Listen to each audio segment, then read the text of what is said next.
to another episode of Templars Talks. This time we are at number 18, and I think this is the first one we do for a while that we're not going to discuss a festival. Yes, summer season is over, but festival season is over, definitely. Yeah, we're now going to more towards the club season. And to be honest, I have not seen anything in the past 2 weeks. I've been very busy with other things concerning also the website. And that's sometimes happens as well. That's part of life.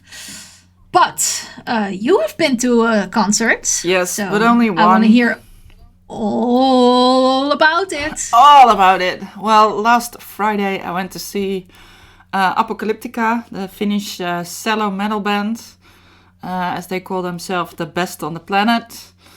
That's quite easy to say because there are not that many cello metal bands, but No.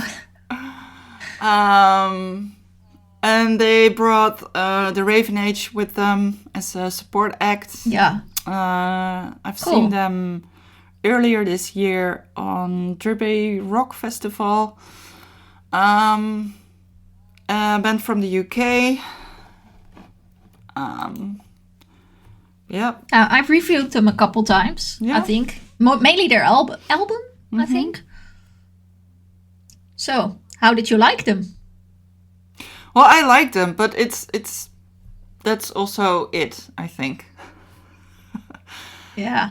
It's I think they it's make hard I think their artwork and everything, the whole stage presence and everything is good. I mean, one of the guys in the band is the son of Iron Maiden guitarist, I think, or the bass player, I mean. So they know how to present themselves, I think. And you can really see that. Their music is good. But that's also all there is, I think, to me at least. It's just nice, entertaining music, but for me, I wouldn't pay it to see it as a headliner or anything. But maybe they're not there yet, I don't know. But so they were entertaining, they were good, fun to watch, nice to get the audience going. Yeah. Oh, good. Yeah, the thing is, I always enjoyed listening to their recorded music a lot. Yeah, that's what I said. It's nice, but it doesn't stand out to me. Yeah, I think it's also pretty hard to find a band that really fits with Apocalyptica because, they are so different. So, but what did the audience think? How did they respond to them? Pretty well, I think. Yeah.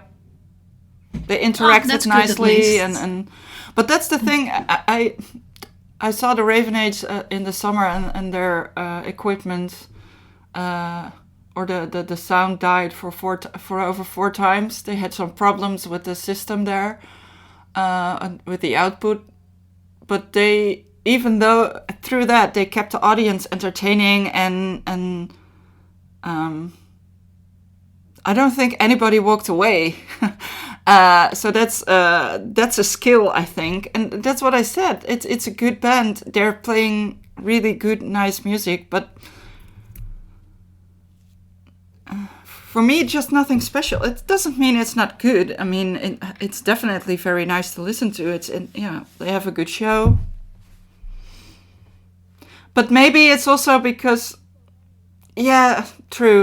True, definitely true. And I think, you're waiting for Apocalyptica, and I know those guys gonna have an awesome show. So, try to top that expectation in a way. So.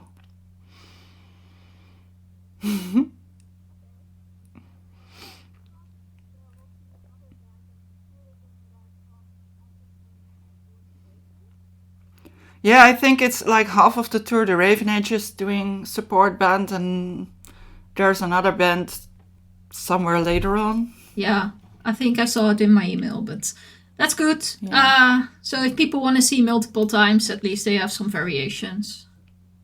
Yes. definitely. And then, of course, Apocalyptica, Finnish band. They play on cellos. They're going back to their roots a little bit. They started out as a band playing Metallica covers on the cello, as maybe everybody knows or not. And I think they're sort of returning to that. Yeah, they did over the years. They did another Metallica album recently, didn't they? Yeah, right now. Yeah, see, so that's the one they're touring with. Yeah. So yeah, it's good to see them go back to So there are no vocalists. Now. Yeah. So this tour there were no vocalists. That's how we started to know about Apocalyptica without vocalists, and then they introduced more and more singers. Yeah. I think to attract more and more people, and now they're they started to do their own music, which they did great, I think. But now they are back doing Metallica songs. Yeah. The CD is also called Plays Metallica Volume 2. Yeah. Interesting name. We discussed the band in a couple of episodes before, because their drummer was leaving. Yeah. And Mikko is replaced by Mikko. Okay. to keep it simple, very Finnish also. Yeah, I don't know. Yeah. It kind of made me laugh. So now joining the ranks on drums is Mikko Kakurinimi. I looked him up because I didn't recognize him, but I think he played in the Von Hudson Brothers. He plays for Lauri Pora, Ari Koivunen. So maybe we've seen him before. Oh, yeah. But... Yeah, I've seen him around quite some time. I know who it is. Mm-hmm. So he joined the band.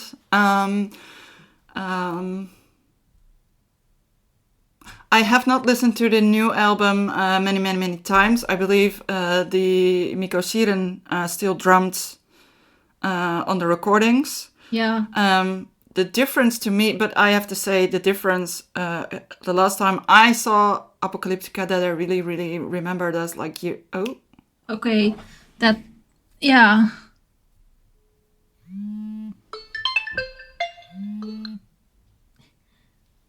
Yeah. So the last time I saw Apocalyptica and I really remember is a couple of years ago.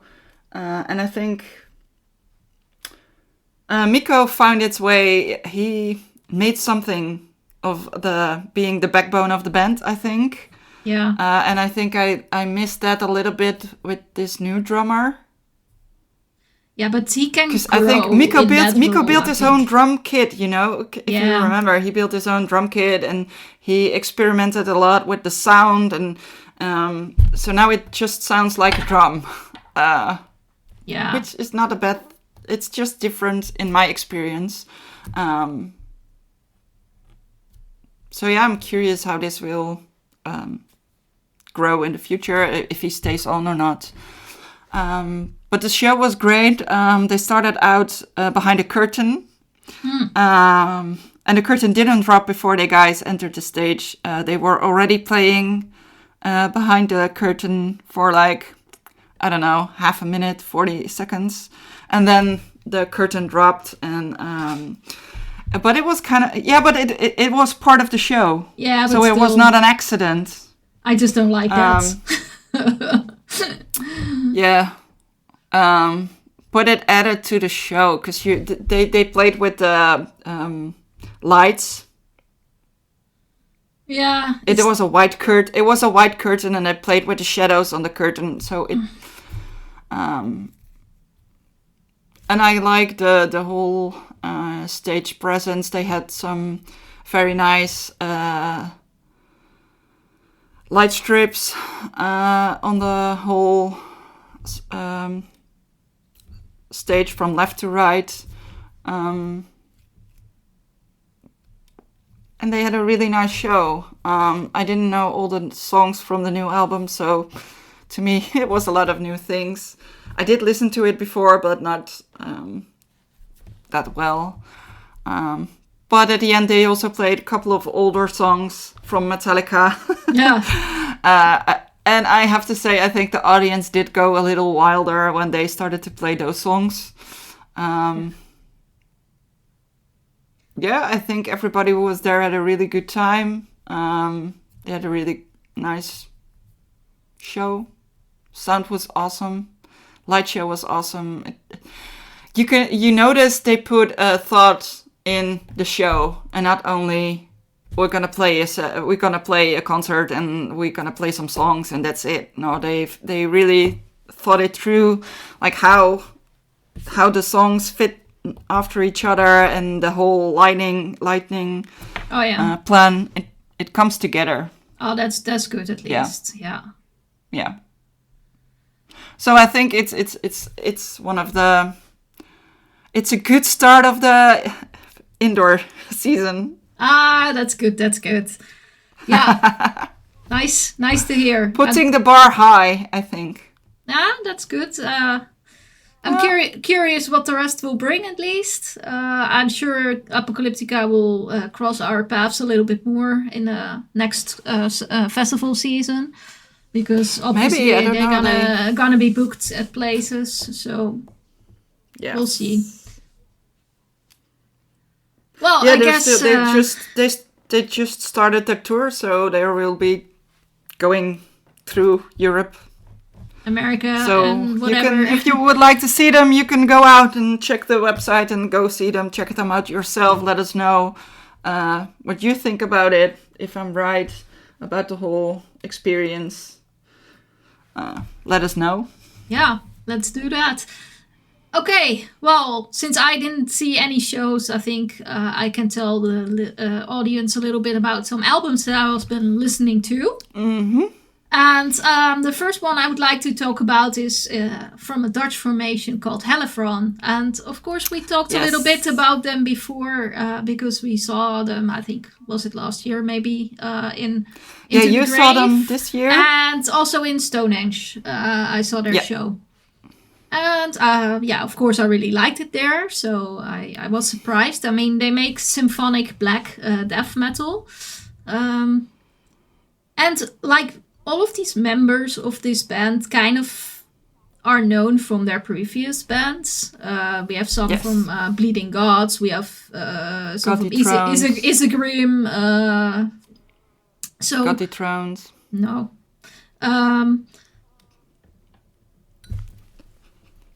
Anyway, so I was listening to their album, and I must say that it was very pleasant to listen to. I think this is their second album. I really like the way they bring this symphonic feel to the music, because it's not overdone. It's all very much in balance, and you can hear throughout the album that they really thought about not going too crazy with it, but keep it in a modest way so that it benefits the music and not takes it over. And that's what I really like about that. Then, of course, they are very experienced musicians also. They quite know what they're doing. That helps. And what I do have to say about the album is that I think you could listen to it and have all the songs very much be in one line. There's not like something that jumps out stronger than one of the other songs. Mm-hmm. I know a lot of people kind of like to have a couple of these songs that really are so much different than the others in energy or something, but they are quite all in one line. There's, of course, a little bit variation, but not too strong. So that depends a bit on what kind of listener you are, I think, whether you like that or not. Yeah. But what I like about them is that they have a good quality, and that is very consistent throughout the album. That's really a bonus. Nice. So yeah, I think if I look at the album, there were a couple songs that I liked most. That was Black Star. I don't really know why that one specifically jumped out to me, but I was just listening and I was like, oh, hey, I like this song. It feels good for some reason. Yeah, so that just jumped out a little bit to me. I think maybe Art of the Blade as well for some reason. That song is almost at the end of the album. And it's like when I was listening to this album, I was doing lots of other work because I had a super busy week. So I played it a couple times while I was on my computer doing things.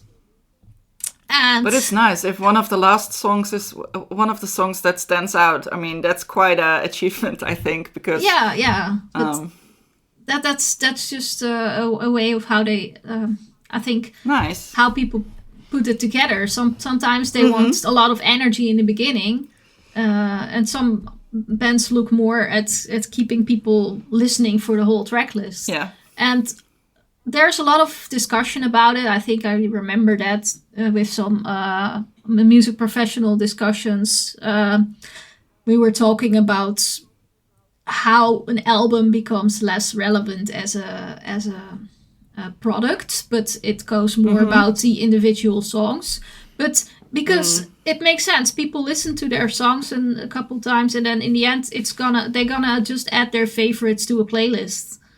And or even nowadays when you look them up on one of those streaming sites, they have the top songs at the bottom at the top, and then you have all the good performing songs from different kind of albums. So it's not the whole list anymore. I understand, but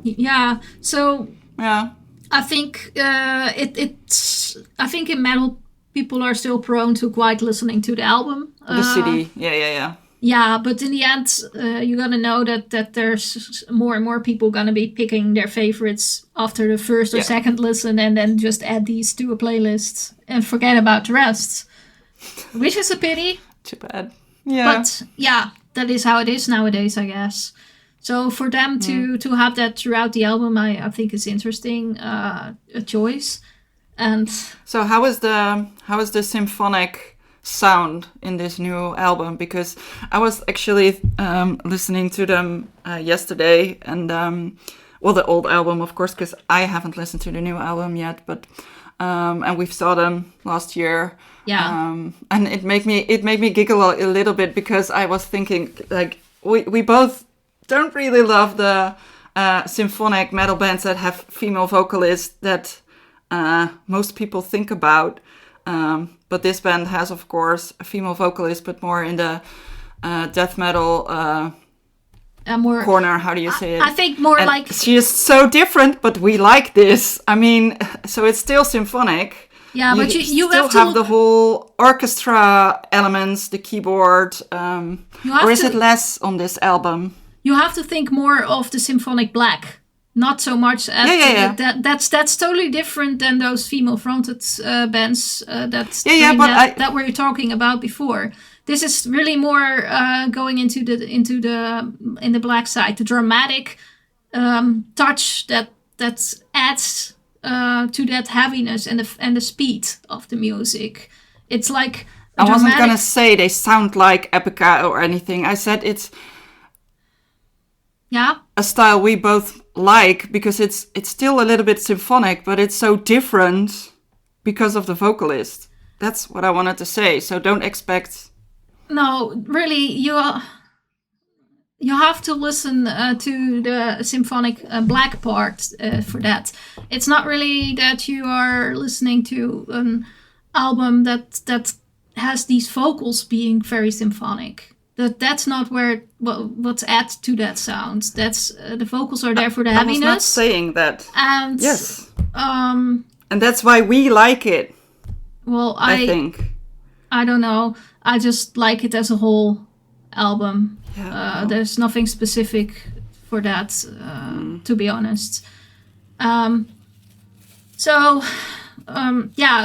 think it's really an album that's jumps out for being very balanced in their sounds. So, and I mean, I've said already before that some of the musicians are really people that I think are doing very strong at this moment. They have Jessica on the bass, which is doing a very good job in bringing some badass attitudes into it, I think, which I really like. And of course, Marlusa's been known forever for being one of those female vocalists who can actually do a good heavy sounds.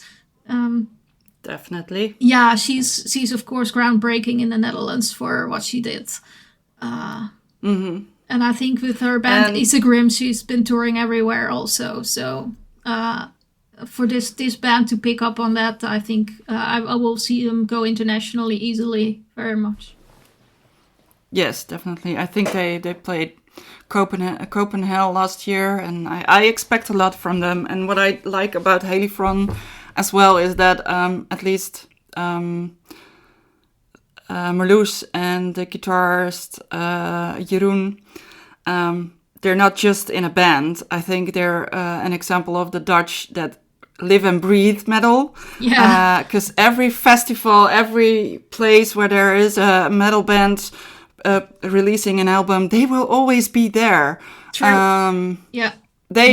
Like I say, and I think you will, at least I haven't heard this album, but at least in whatever they do, you hear their devotion, I think. Yeah, I think so. And yeah, indeed. I mean, I see these people everywhere. It doesn't matter if it's a metal show in a bar, but or that it's at a festival. You see these people there, you know? They are they're really liking what they're doing, and they also like to support other people and recognize also that that's also very important, I think. Yeah, so that was Haliphron. I've also been listening to the album of Cold Seed. Cold Seed is a post-rock formation from France. And their music, I think that is a kind of music that's very easy to fade into your background if you have it on. So it's if you want to listen to this and you're not very specifically into the genre, for example, then you must give it some time and dedication to listen to it with care, I think. Because if you let it fade into your background, you're going to miss a lot of the details that this band puts in it. Mm-hmm. And if you listen to Cold Seed, there is a lot of details to discover. It's the tiniest little things they do with their guitar, or that's just like grabbing your attention. So it for me, it was a bit hard to listen to them this week while so much other things going on. But if you take a little bit of time to dig into their sounds, that's really gonna benefit you for enjoying their music. I think there were like 7 tracks in their album, and I think there was one that's called Le Champs de Faréole, and I really like that one. But they also had one song, and that's named Schwarzwald. Which I like because it's a more German sounds. So did they also sing in French and then this song in English or in German? Or? To be honest, I haven't really paid that much attention to that. But they also have English song titles. Okay. So I thought, like, okay, this band really likes to take it international. Something I noticed very much. So yeah, I do think that this band is still quite starting. They can, I think they should play live a little bit more to see how they can like grab the attention of people a little bit earlier, because it's such a shame that you have to really invest the time to it, and like not everybody's going to be able to do it. If you have, like, for example, a single out and people listen to it, they must immediately connect to it if you want to have new fans. And that's just not the kind of band that is. And that has nothing to do with the genre, because there's others who can totally do it. But I think I would have liked to have, for example, one single there that would really be like grabbing your attention. It's like you hear them if that's played. That's a bit sad that they don't have that in this release. But then again, I think if they grow a little bit more, then I think they will see how important that is for their sounds. But overall, a pretty good album, I think. I think they have the potential to grow larger. So, it's just a matter of them needing to take some time to go into that direction. Well, at least you make me a little bit of curious to put the album on and start listening if I can hear all those like tiny hidden things. So yeah, maybe. But I often have it with an album that you need to listen to a couple times. Then the more you listen to it, the more you hear. True. So. But some genres you just need to pay a little bit more energy to gather that. It's not like the catchy pop song that you sing along after the first time listening. So, that's that. Well, nice. That's for the albums for this week. I have been looking if we could find any news, but it seems that this week was a bit boring when it comes to that. I didn't see anything special other than that there are seriously people out there in this music business that buy a ticket for a festival and are extremely angry that the festival has to be cancelled because a hurricane is coming over. Yeah. I mean, I understand you want to see that Slayer reunion, but seriously, you want to stand in a hurricane, festival? You know? Yeah. I was totally shocked seeing these comments online. I'm like, I wonder if these people are giving these comments. Did they even have a ticket or something? Like, are you crazy? Or just complaining for complaining? Yeah. I mean, no festival likes that an entire day gets cancelled because of the weather. It's a huge financial disaster for a festival if that happens. Yes. Maybe they were lucky to be insured. I think this was an American festival, so maybe they have been able to do that. I don't know. But literally, this festival is taking care of your safety by having to cancel, and it's not an easy decision to make. But no, and let's be honest. A hurricane is not something you want to stand in. No, I mean, I was saying like in Europe we had in Belgium and some other festivals where, you know, things go wrong and it wasn't even a hurricane, it was just a storm. Yeah. I mean, and now maybe sometimes they're a little bit too protective. Precautious, too protective, but you know, they know what can happen. Yeah. And you don't want your audience to get hurt. You don't want your artists to get hurt. You don't want... Yeah. And I would think it's a hurricane. I mean, for crying out loud. I mean... Yeah. Yeah. Do you want to go...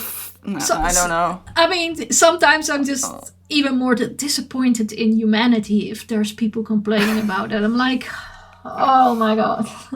Yeah. Well, it's the other thing I noticed the last couple of weeks when these festivals start to announce the first couple of bands, and they announce like 5 or 6 bands, and then it's only like a tiny part of the whole lineup that's gonna play the festival, and then they're gonna complain like, "Oh my God, and your festival is shit," and blah blah blah. And I'm like.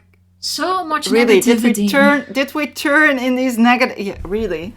It's like, yeah. I mean, if the lineup is not your taste, then just go to another festival or just don't go or just at all. wait when they pronounce more bands. I mean, yeah. True. I mean, nobody forces you to go. You know. If you don't like it, just don't buy the ticket. That's the best thing you can give to a festival organization. If you still buy the ticket while you didn't like the lineup, it's on you. Because the festival organization thinks, oh, people buy tickets, so they must like these bands. If you really don't like them, just don't buy the tickets. And stop complaining about it. I mean, I just don't get that negativity so much. No, me neither.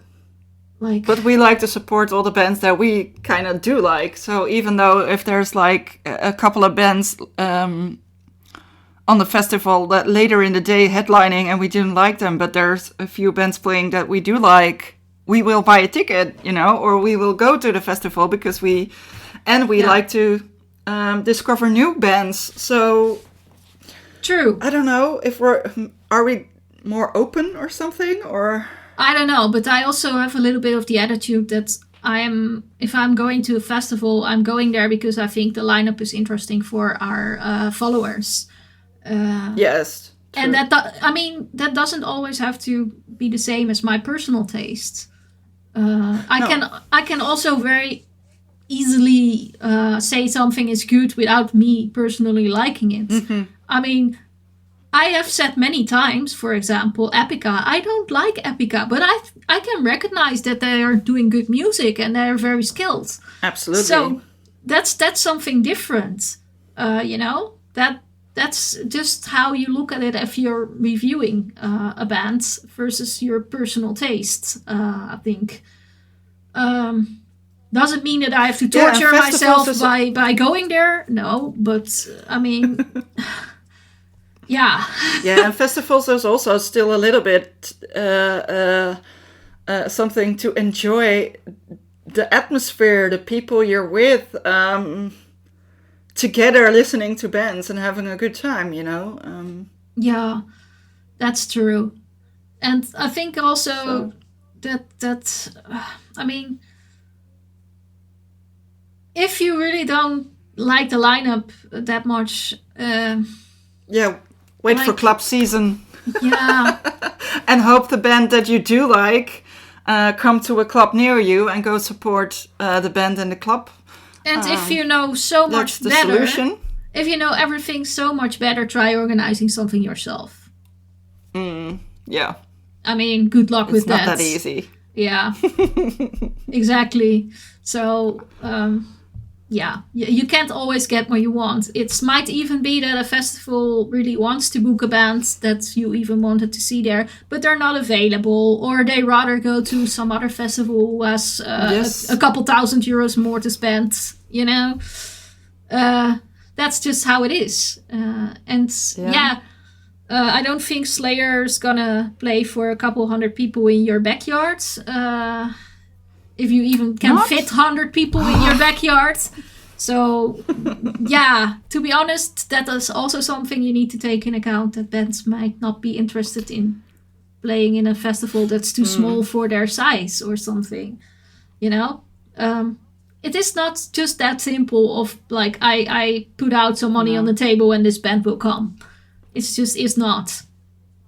So, that's something that people don't always get, I guess. But yeah, let's... So, talking about club season, are there any tours or bands, club shows that gonna be touring in the next couple of months that we are looking forward to? Ooh, I don't know. I just realized that a lot of the things I wanted to go see might not be possible for me, which I'm gonna cry about in secret. Maybe we go to a website and complain about it. Yeah, true. I mean, I'm gonna complain that I cannot probably see there's one band I really wanted to see next week or something. That's because I am super busy and I have things to do. And then I'm gonna complain that they didn't come play on a day that I am available. How did they not schedule it with me?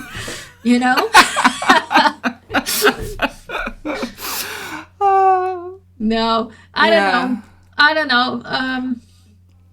Did I see anything? But I think there's a lot of things happening a couple of months. Yeah, and I saw like the Earth first 2020 25 dates were announced. Talk, for example, they were going to Europe, and they do quite a bunch of Dutch shows in Utrecht, in Uden, Tilburg, Groningen, Apeldoorn. Nice. So yeah, I'm curious to see them. That's in January up till March that they have announced so far.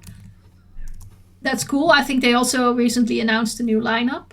So that one I kind of that kind of email I kind of shift into one folder where I keep the ones I might be interested in. Yes. And let's see, I had another band that I might be interested in. Tulkandra. I think I wanted to go see them, and they would be coming nearby here, maybe. So that's also for next year. I think mainly in January. And it's also very nice because in January usually there are not so many good bands playing, Here, at least every club kind of waits till Eurosonic is over before they start booking anything decent. Yeah. So I'm kind of happy with that. So you're not like between Christmas and New Year's Eve and then like have to wait forever for something decent to come along. So I'm quite happy with this development that I saw some interesting names popping up. Mm-hmm. Yeah, and we talked about in the previous episode about the Pagan Fest. Yeah, I think that's in January. Yeah, but might not be going there, but still. No, but it's nice for people, I think, to go see that. And well, I've not been completely up to date with my emails. Quite my best, but I asked the question. I asked you the question because I know I saw a lot of names, like thinking, "Oh, that's nice," but I forgot all of them. Yeah. But I know it's like, how do you say that? Buzzing and brooming and brooding in the club season. I think lots of bands are it's slowly starting to announce everything for the new year already, but there's still enough going on this year. Yeah. So yeah, I'm looking forward. Yeah, I think there was also one announcement that I found maybe interesting to share with our listeners because this band Thunder Mother, they're quite popular at the moment. There's this girl, Philippa, and she's going to do a solo album, a debut solo album, which is, I think, out on the 4th. Maybe not everybody heard about that, but I think that would be interesting for people to check out. And I think Thunder Mother is actually touring at the moment, if I remember correctly. They're coming to the south of the Netherlands and I think also some German shows. So that. Then I did get a couple of announcements for the next Inferno next year. Yeah, they announced In the Woods, Spart Lotus, some other bands. If I remember that there was Batushka. Tiamat's coming, but that was already announced a bit earlier, I think. And was one other band that was announced. Oh yeah, Crest of Darkness. They were announced earlier this week, I think. And I like that because I've been getting their promos for ages, but I never really managed to catch this band live. So I think it's cool that they're playing a bit bigger festival now. I wonder if they play in one of the main halls or in one of the clubs, but that's something to find out later, I guess. And although I've sworn to myself I wouldn't go to Inferno again next year, I'm kind of second-guessing myself at the moment. Yeah. I mean, like Behemoth, Satyricon, Rotten Christ. Yeah. They make it really hard for you. Yeah. Yeah, but let's say in going to Inferno, it's quite an investment because it's in Norway, and Norway is like the most expensive country in Europe. So that's one thing. Yeah. But yeah, maybe I will. I have some time to think about that. But in any case, if people are interested in the festival, I can recommend checking it out, because for people who go there as an audience watching the shows, that festival is amazing. For press, it's a bit difficult, but as an audience, this is one thing you should experience, definitely. So I can recommend that. Yeah. Yeah. Other things I cannot recall seeing that much that I want to share at this moment. No. But since we're now looking at the more positive side, I kind of want to do an ikigai. Do you have anything? Not really. Oh. But I'm curious what you are gonna say, because you seem happy. I mean, there must be something. The thing is, I always try to look at positive things. I've been doing that for a long time. I think I'm a typical Dutch person that loves to complain, and I grew up with this feeling of when you like let it go and speak it up, it's like the frustration leaves you. Yeah. So I have the tendency to do that, and some people think that might be complaining or whatever. So I remember when I was studying and one person says to me like, "Oh, you're complaining all the time," and I'm like, "Wait, what? Do you see that as complaining?" It's not complaining, yeah. Okay, whatever. So I always try to. It came into my nature to always find something positive and say that. Like, I think we have the Dutch word omdenken for it. Yeah. Yeah, so even in the worst case, I always find something, sometimes a little bit cynical, positive to say about it. But today I can actually have a very nice ikigai, because when I was on holiday a couple of weeks ago, then I got a promo from the new Foreshadowing album, and I've been able to listen to it, and I completely love it. So yeah, that makes me happy. It's such a lovely album you want to listen to in autumn. I think it comes out early November or something. So perfectly for the Doom season. Yeah, I'm so looking forward to talk a bit about it. I hope I can convince the guys to join me for an interview, but... that would be nice. Yeah, yes. But they're Italian, so I don't know if they feel confident to speak in English about this so much. Let's see. And it also needs to make some more time in my schedule to actually do that. So... that. Maybe you have a bass player who wants to participate, because I have not. I have found a few people, but I have nothing done and ready. Yeah. But so if they have a bass player who is willing to, maybe on paper, let's see if we can. But you must try to interview them. It's your kind of band. I remember you always talking about them. So. I've been liking them since the very first album. And the funny thing is, it was that album came out like in very early beginning of Templaris. And I remember we had this sort of a country approach that every month we would pick country and try to get some bands from that country. It was something we did back in the days. And I think one of the first countries we picked was Italy. So I wrote to their label and asked if we could work together, and they sent me the Foreshadowing, and that was an instant hit. And the funny thing is, I'm still very much in touch with that label, and still enjoy working with them. I have not always been able to write about everything they release, but it's still one of those labels that really gives opportunities to artists, even if they make a little bit different kind of music. So yeah, I cherish that, and I always remember that also when I hear something with the Foreshadowing. I think, although their Foreshadowing is now with Life Force Records, to be honest. But hearing you talk like this, I have to think of my ikigai then. Because if I hear you like this, I have one too. With maybe a little bit of the similar story to it. There's going to be Swallow the Sun releasing a new album in October. I think the 18th of October. And Swallow the Sun, I kind of lost track of them the last years. But this year, at least the singer came back on my radar. That's how you say it. When he was joining forces with a bass player from Amorphis on his solo debut.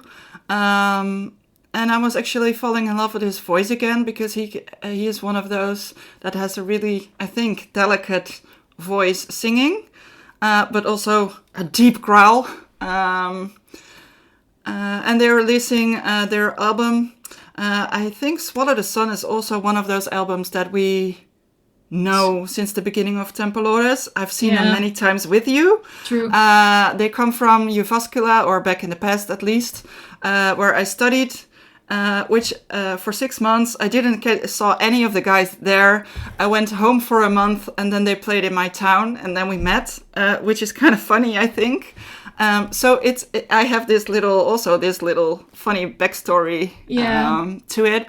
And they right now they released 3 of their songs from the coming album, and like you say, it's also this nice autumn doomy feel to it that I can't wait to hear it all under a blanket with a candle and the rain on the window, and just nice cup of tea, coffee, whatever.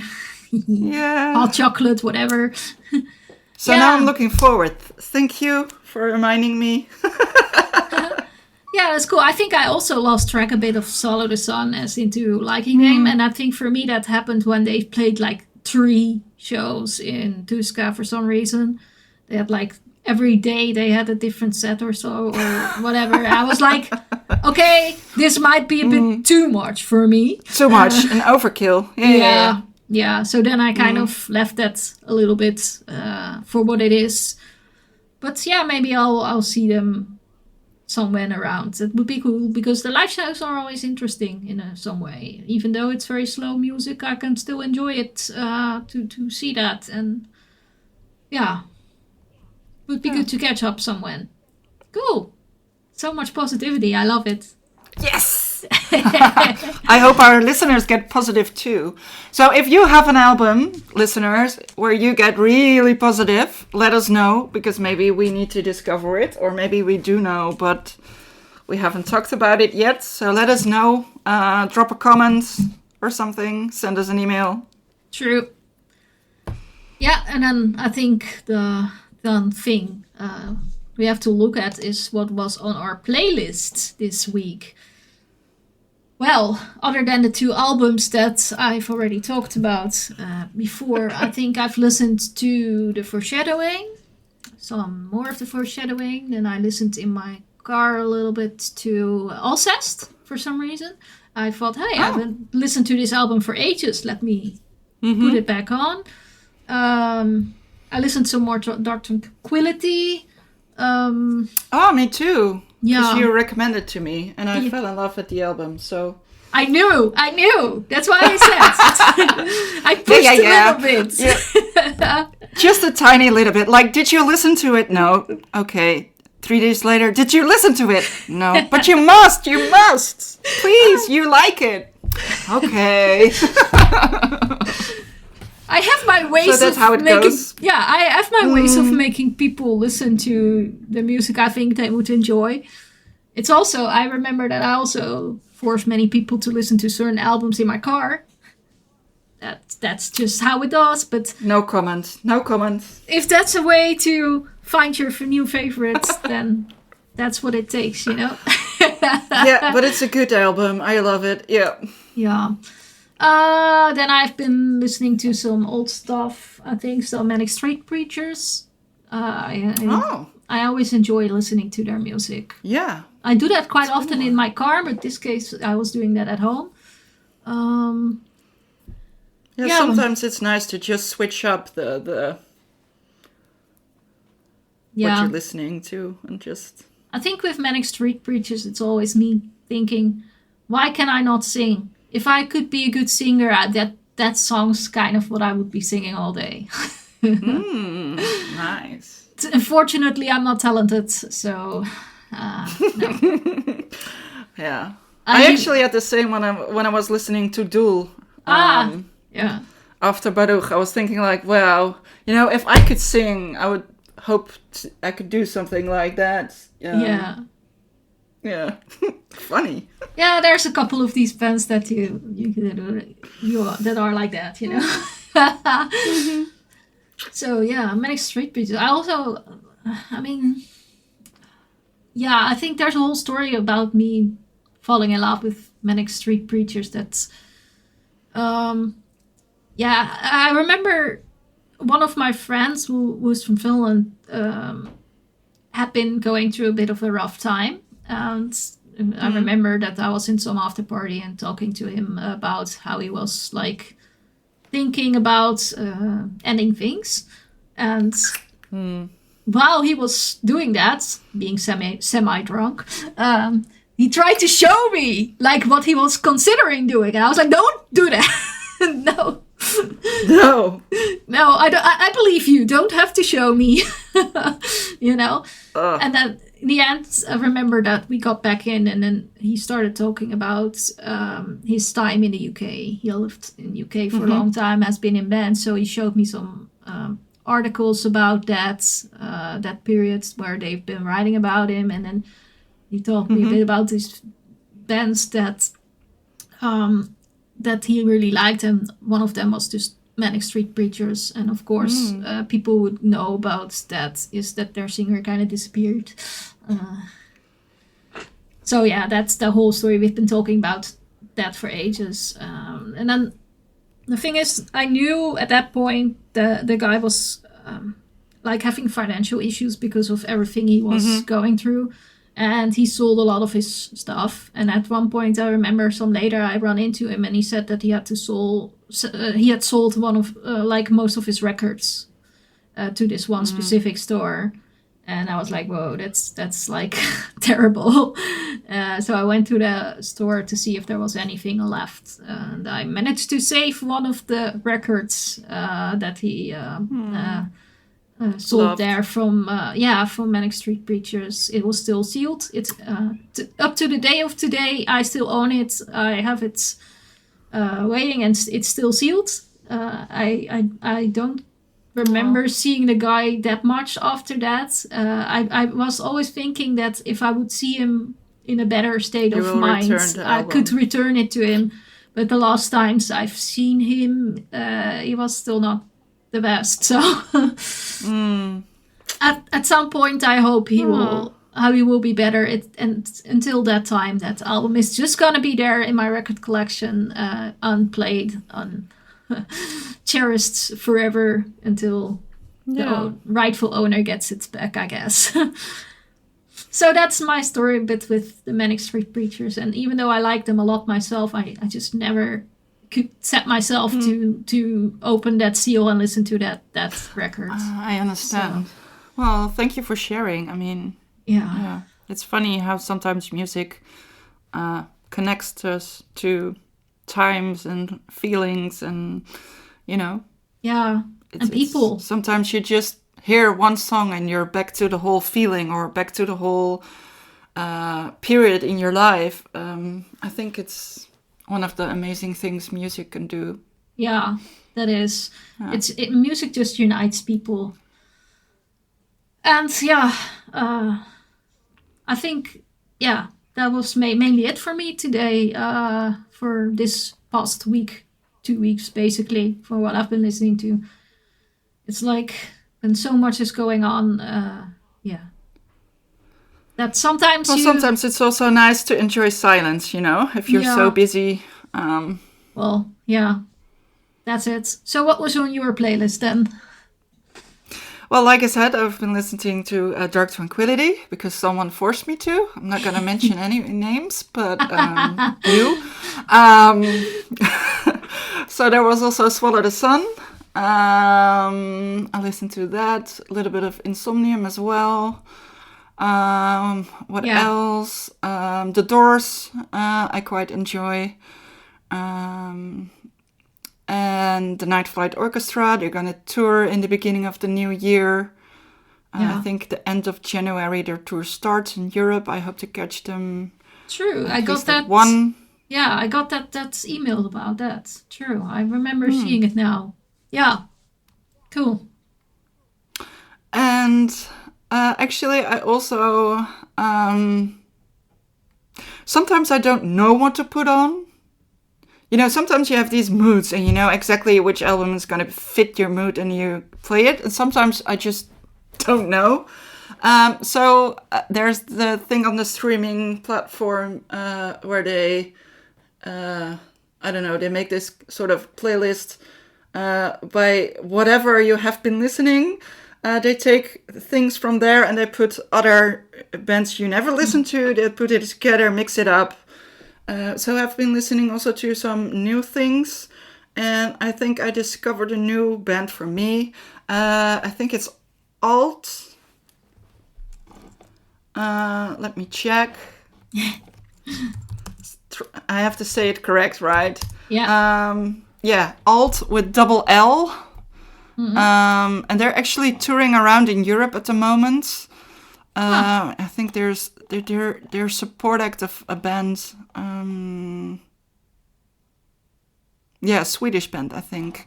I was trying to see whether there's more about the band, but I can't find it, of course, when you need... Oh, there. Alt is also a Swedish band. They formed in 2020, progressive metalcore. Okay. But they... now I know. I think it's going to be a theme, but I think they have this melancholic, doomish, autumnish soundscapes. Yeah. Oh, I think you would love it too. So this is my recommendation to you. Check out Alt. I think you will like it. And maybe you as a listener, check it out as well. Yeah, why not? Do it. So that's what I've been listening and enjoying. Oh, and kind of funny, because I also like to listen to Viking chants for sleep. Oh dear. I know, but yeah, it's my how do you say that? My guilty pleasure. Guilty pleasure, yes, indeed. Ah well, I think it all should be possible to have something cheeky, something. Yeah. So that's it. Well, I guess we're coming to the end of the podcast for now. So let's see what we have next time. I guess we're gonna look what kind of albums we're picking up, but yeah, give us your tips if you want to, and subscribe to our YouTube channel or podcast or wherever you want to subscribe to us. Because I think right now, speaking, we have a very devilish number on our YouTube. 666. Yes, and I think we should have a 1 in front of that. So definitely. I think we need to. You people are like listening to this. You should really consider subscribing. That would be really nice. So yeah, that would be it for today. Like and subscribe, and then there's only one last thing to say. Bye. Bye.